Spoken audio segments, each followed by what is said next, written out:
It was actually 1999 when I first started playing CSNY music. At that point, I was a very casual fan. I knew their hits, hadn't really dug deep into their catalog at that point.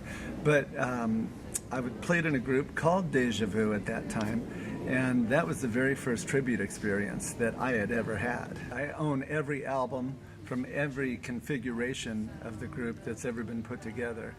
And it kind of presents a different challenge from Led Zeppelin and even The Long Run, in that I'm playing two instruments that I consider to be my second and third instruments, acoustic guitar and keyboards.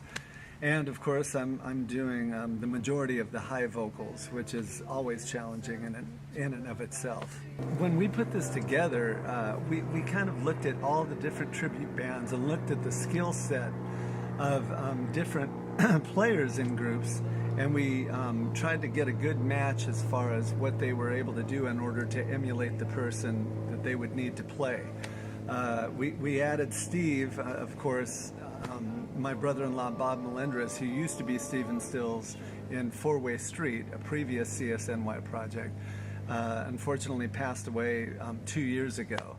And we put an ad out, Steve answered it, and he's just been a godsend, an incredible improvisational player and excellent vocalist, so he's been a great fit. Oh man, he adds all of the rhythm guitar stuff and finger-picking tunes like Guinevere, In My Dreams. I mean, he's a very integral part, and also sings that David Crosby harmony that's always so hard to find in the stack. Tom, oh, he's such a valuable asset to us because he's got the really high vocal. He can do all the really high stuff that we need him to do, and he's an excellent guitar and keyboard player. So he's kind of a double threat for us. Rick's been a great add for the group. He is just solid as a rock. He grooves so well, and the important thing about Rick is he knows when to improvise at the right time to just give the song a certain type of flavor that it needs to have. Yeah, Gig, he's just, oh man, he's all over that groove. I mean, he's always bringing such really cool syncopated rhythmic things to the tunes, and he's an invaluable part of the group as well. I think just my knowledge of the music in general, you know, because I've heard it so many times now, it's kind of part of my DNA. So when we're rehearsing and I hear something that's not quite right, it's like, okay, wait, no, we need to stop, we need to go back and do this. We can play music from any of the four characters' solo careers. We can play some Manassas, which was a group that Stephen Stills was a part of in the early 70s.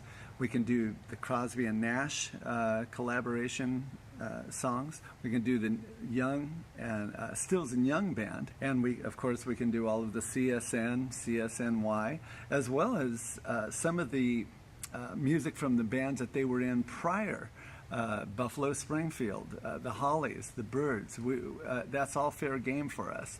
So it allows us to keep the set list rotating and keep it fresh. So the people that come to one show can pretty much be assured that they're not going to hear exactly the same set from each time we play a certain venue. There's a few songs that we've been wanting to add that we haven't had in the first 3 shows that we've done. Dark Star, for instance. Long May You Run was a request. And also In My Dreams, which is my favorite David Crosby song. I just love the harmonies on it, so I'm really excited about that. It's excellent food. They've got a great gourmet menu. It's a really cool, intimate little jazz supper club, so it's a perfect environment for an acoustic show.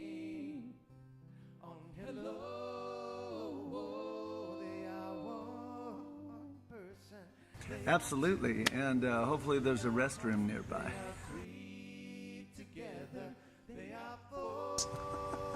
Not as of yet, but I'm working on that at the moment.